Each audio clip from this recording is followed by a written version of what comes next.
IMUS National High School invests in the management and information of risk reduction, at the same time, puts standards and mechanisms in place to ensure that Imusenyos do not only have access to the information they need but are aware of its basic assumptions and limitations.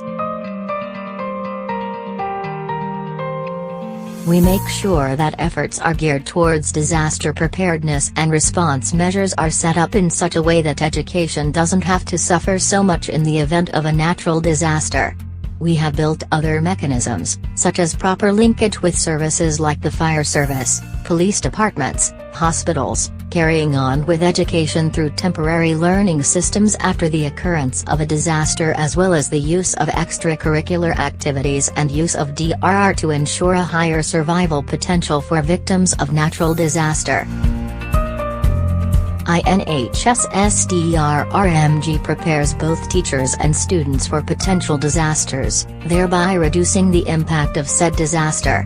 If the students can then transfer the knowledge to members of their families, it becomes general knowledge and the community can prepare as well. INHS-Main counts on fellow Imusenyos to sustain these practices in order to attain the goal of preparing all students for times of disasters and emergencies. Let us promote the localization of disaster risk reduction program in our school, as we continue to be very caring and committed to helping students strive to reach his or her fullest potential.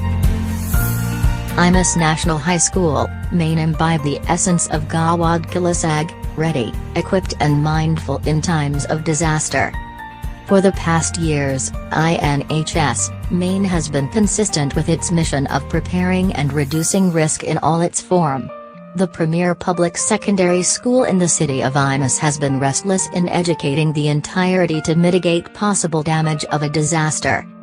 IMUS National High School, Main remains strong to its commitment in making the school an institution where stakeholders feel safe and risks are managed accordingly.